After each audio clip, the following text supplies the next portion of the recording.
No podemos superar la crisis educativa con el modelo tradicional en las aulas. Curtis Johnson.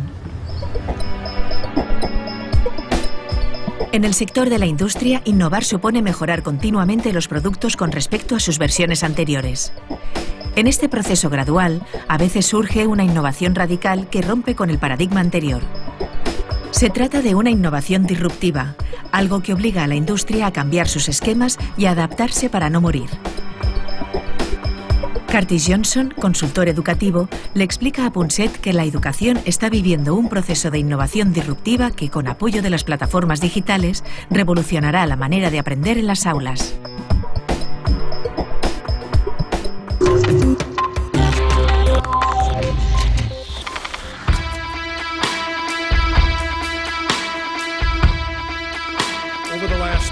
Durante los últimos 10 o 20 años, en casi todo el mundo, el sector educativo ha dejado de centrarse en el acceso y ha pasado a centrarse en la expectativa, la de que todos los jóvenes tienen que prepararse para la economía y la sociedad que intentamos forjar. Mi hipótesis es que no podremos lograrlo. No podremos superar ese desafío con el modelo tradicional en las aulas. Es logísticamente imposible y financieramente insostenible. La buena noticia es que la plataforma tecnológica de la que disponemos hoy en día sí nos permite hacerlo, y además de formas inconcebibles en el pasado. Cart, me gustaría que los telespectadores entendieran lo que significa innovación disruptiva. La idea más arraigada es que la innovación es cualquier cosa menos disruptiva. Pero ahora llegas tú y nos dices que si queremos hacer algo nuevo, algo útil en el ámbito de la educación, debemos optar por la innovación disruptiva. Sí, es sorprendente y fundamental. Ante la palabra innovación, se suele reaccionar como si fuera un mero sinónimo de mejora, de algo que se perfecciona cada vez más. Así es como lo vemos más a menudo. Constatamos que con la mayoría de productos y servicios, a quienes nos los proporcionan, les conviene mejorarlos continuamente para que nos gusten más y los compremos más. Podemos pensar aquí en los productos. Durante mucho tiempo, las cámaras fotográficas no pararon de mejorar. Cada vez eran más interesantes, tenían más capacidad. Las películas fotográficas eran de grano más fino, más coloridas y con más resolución. Si esperabas un año o dos, podías comprarte una cámara nueva que superaba con creces la anterior. Sin embargo, en algún momento, cuando la ciencia encontró la manera de sustituir los carretes por la imagen digital, de repente, todos los que invertían en mejorar cámaras analógicas, que era una forma de innovación continua, y que iban mejorando. Sí. Bueno, pues de repente se vieron trastocados por las cámaras digitales. Que eran muy malas al comienzo. Hasta el punto de que es muy difícil encontrar un sitio para comprar carretes en la actualidad. Este es un ejemplo de innovación disruptiva. Se podría decir que lo mismo que pasó con las cámaras analógicas sucedió con la música. Me refiero a que la industria musical, como la entendíamos tradicionalmente, trabajaba para que los soportes, los medios en los que se ofrecía la música, mejoraran todo el rato. El disco compacto era infinitamente mejor que los antiguos discos en vinilo. Es cierto, ya. Pero luego Apple, imagino, y otras empresas comprendieron que incluso si el sonido no era tan perfecto como el de un magnífico CD, La modularidad de poder comprar una canción por $1, sumada a la portabilidad de poder tenerla en varios soportes cómodos y fáciles de transportar, era algo que podía arrasar con todas esas décadas de innovación continua, de mejora incremental continua. Fantástico. Y eso puso patas arriba toda la industria musical. La tesis de nuestro libro es que deberíamos mantenernos atentos porque lo mismo está sucediendo en la industria educativa. Lo primero con lo que nos encontramos, por supuesto, es que la gente no está acostumbrada a pensar que las escuelas formen parte de una industria o sector. Como mucho creen que son simplemente otro servicio público básico.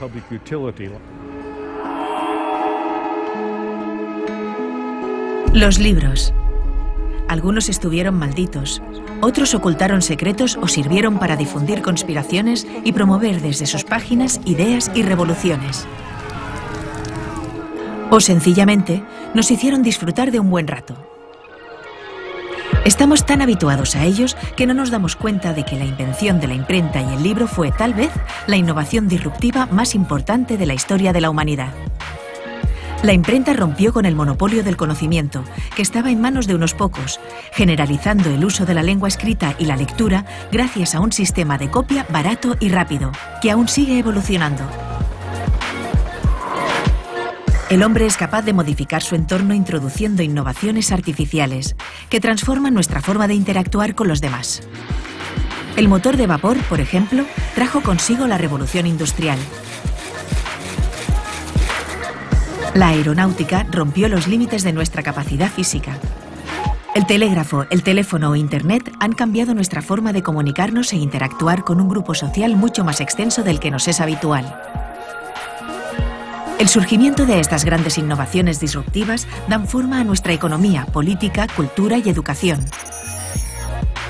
Especialmente en este último sector comienza ahora a sentirse con fuerza la disrupción innovadora de las nuevas tecnologías. Los modelos anteriores pervivirán, al menos por un tiempo, pero el futuro es siempre inesperado y el cambio algo imparable. Cuando presento todos los ejemplos de innovación disruptiva, mis interlocutores me escuchan atentamente y luego casi siempre me dicen, o si no lo dicen, lo piensan. Muy bien, pero ¿qué tiene que ver esto con la escuela? Entiendo lo que dices sobre la innovación disruptiva en la industria, pero ¿cómo se relaciona con el ámbito educativo? La escuela es distinta. Aunque me fuerces a pensar en la educación como una industria, los colegios son otra cosa. Mi respuesta es que claro que lo son. El sector educativo depende de los entresijos políticos más que cualquier otra empresa o cualquier otra industria, sin duda. Las escuelas tienen mucha presión para conseguir recursos para funcionar. Pero ese no es el quid de la cuestión. Lo más importante es que el modelo vigente en el sector educativo está casi completamente desvinculado de la realidad del siglo XXI. Perdonadme ahora si exagero un poco, pero según el modelo que sigue siendo dominante en la mayoría de escuelas del mundo, al entrar en el aula casi parece que el conocimiento sea algo escaso, difícil, prácticamente imposible de obtener, a no ser que tengamos a un adulto debidamente cualificado de pie frente a un grupo de jóvenes que le escuchen solícitos, dispuestos a anotar en sus cuadernos cualquier dato supuestamente de valor. Pero los alumnos saben que no es así. El conocimiento es ubicuo. Pueden entrar en Google para buscar una respuesta y llegar a ella mucho más rápido que nadie en esta sala. Hasta un muchacho de 9 o 10 años puede hacerlo. Es cierto que tal vez no tengan el criterio para saber cuáles son las cosas que merece la pena buscar, ni la sabiduría para valorar lo que encuentran, pero es evidente que pueden acceder al conocimiento. No tenemos que dárselo. Realmente lo que dices es que la innovación disruptiva que ha sucedido en la industria, básicamente o en cualquier otro tipo de actividad, también sucederá en la educación. Habrá innovación disruptiva. Sí, y no solamente pasará en la educación, sino que sucederá prácticamente del mismo modo que sucede en otros sectores. La pauta en otros sectores es que la tecnología disruptiva se introduce en el mercado. Si pensamos ahora en un contexto de mercado, con un primer intento que realmente no es muy bueno. De modo que las únicas personas a las que les interesa al principio son los que no han podido permitirse el producto mayoritario, no han podido acceder a él o lo han encontrado poco práctico en algún sentido. Por tanto, si pensamos ahora en las escuelas, los que viven lejos de un centro educativo, o los que están siendo escolarizados en casa, o los que se han quedado atrás y necesitan ponerse al día, pero no tienen una manera convencional de hacerlo, son los que conforman el mercado inicial, formado por personas que no tienen demasiadas opciones. Así que incluso si los primeros productos son peores de la plataforma tecnológica no son muy buenos, se lanzarán a probarlos porque son mejores que nada. Es como los que compraron los primeros televisores que funcionaban con transistores. En realidad no eran muy buenos aparatos, pero para quienes no se podían permitir los enormes sistemas de televisión para el salón que ocupaban un mueble entero, era mejor el sistema nuevo que no tener televisor en absoluto. Así que estuvieron muy satisfechos y esa tecnología disruptiva empezó a consolidarse en el mercado.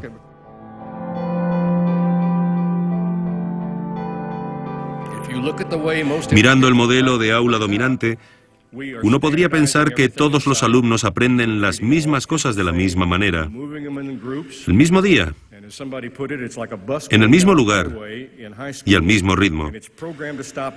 Hay quien lo describe como un autobús que va por la carretera hacia el instituto y que está programado para detenerse únicamente en ciertos lugares, en paradas durante un tiempo concreto.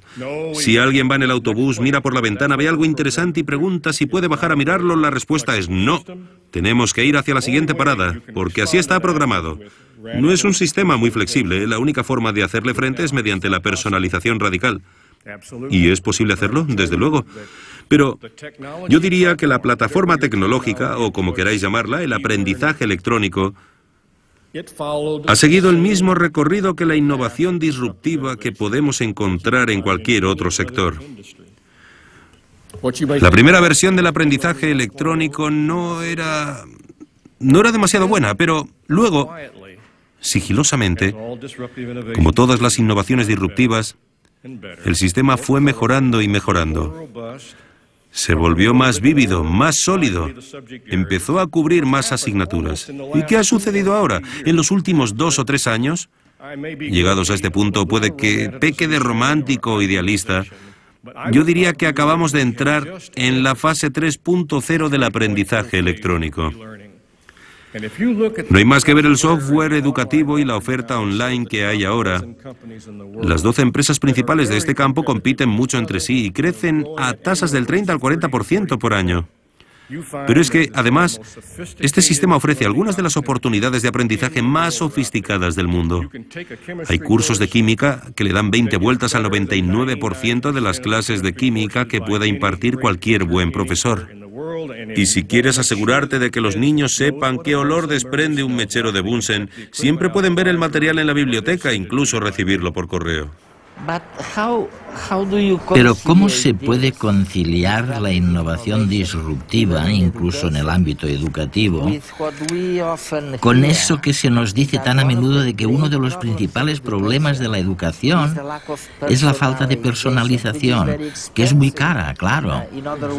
Exacto. El sector educativo siempre se ha caracterizado por un compromiso muy noble de personalizar la experiencia de aprendizaje. Siempre hemos dicho que sería muy deseable, pero lo cierto es que jamás ha sido una opción económicamente viable. Es como si alguien quisiera una versión personal del Windows. Resultaría carísimo.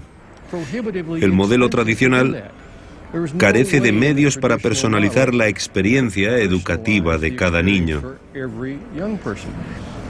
Sin embargo, lo que permite la innovación disruptiva, si nos planteamos la tecnología no como una herramienta, ni tampoco como algo que añadamos a la estructura tradicional, sino como una plataforma en sí misma, es que de repente resulta ya no solamente factible, sino también asequible personalizar la experiencia de aprendizaje. Es verdad. Y en realidad, en muchas de las demostraciones que se han hecho hasta ahora, acaba costando un poco menos que el modelo tradicional. ¿Quieres aprender a componer música? ¿Quieres aprender un idioma extranjero? ¿Quieres entender las coordenadas cartesianas, algo que probablemente ha hecho solamente un 1% de los presentes? Todo esto es posible ahora y no lo era antes. Sin embargo, la siguiente pregunta suele ser, bueno, si se utilizan estos recursos, la mayoría de los cuales son recursos online, tanto si los niños están en grupo como si están en ubicaciones remotas, ¿estamos hablando entonces de una escuela de verdad?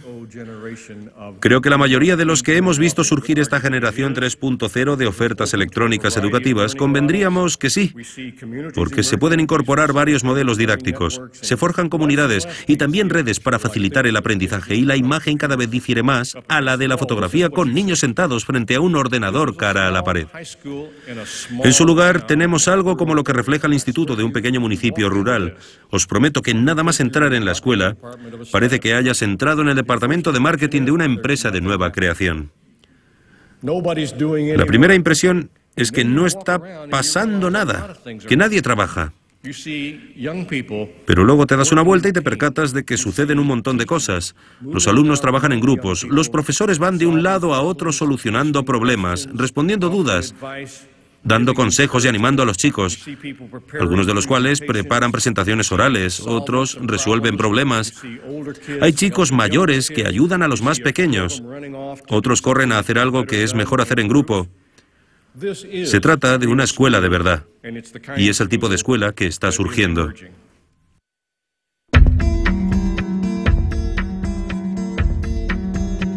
De alguna manera, el modelo vigente en el sector educativo está casi completamente desvinculado de la realidad del siglo XXI. El futuro es digital, y los que pueblan ahora las escuelas pertenecen a esa esfera. El sistema educativo está en crisis por muchas razones, y su modificación paulatina es demasiado lenta para la disrupción que las nuevas tecnologías está introduciendo en las aulas. Es difícil seguir adoptando el modelo de una clase estática con un profesor al frente de un grupo de alumnos que lo escuchan atentos anotando en sus libretas.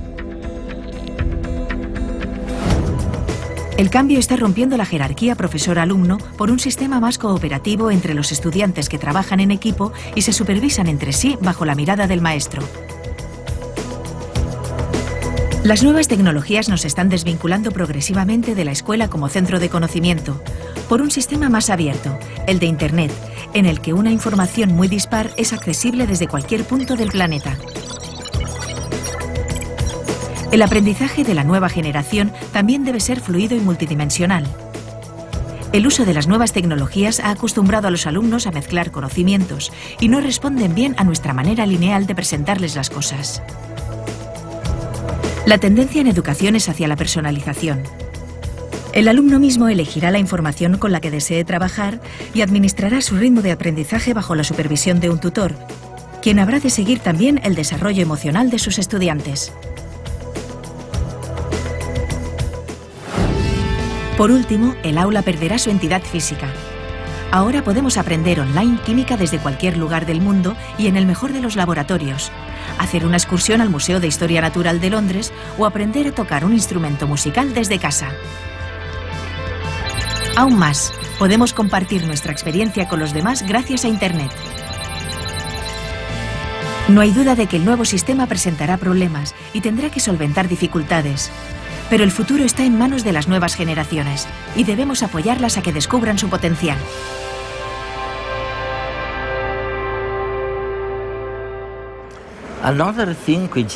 Otra cosa que se dice constantemente es que el sistema educativo actual no les brinda a los estudiantes las nuevas competencias y habilidades que son necesarias para conseguir un trabajo en el mundo de hoy. Exacto. Nuevamente, ¿cuáles son esas competencias? Bien, hay un determinado porcentaje de jóvenes que parecen destinados a que todo les vaya bien sea cual sea el sistema educativo. A ellos siempre se les ha dado bien. Así que incluso si la educación o las escuelas no cambian durante 100 años o más, estos jóvenes seguirán teniendo buenos resultados porque aprenden lo que hay que aprender y todo les va bien. No obstante, La mayoría de niños, igual que la mayoría de jóvenes, deberán adquirir destrezas que las generaciones anteriores no tenían. Me refiero a que no solamente tendrán que aprender asignaturas básicas, sino que deberán saber cómo encontrar las cosas que necesitan saber. Y luego tendrán que aprender a trabajar tal como trabaja el mundo hoy, que es principalmente en equipo. Deberán practicar el arte de la colaboración, que me parece que... No es tan competitivo, ¿no? Sí, eso es el reto de colaborar con desconocidos. A todos nos encanta la idea de colaborar con nuestros amigos y lo hacemos de muchas maneras todo el rato. Pero el mundo laboral nos fuerza a llevarnos bien productivamente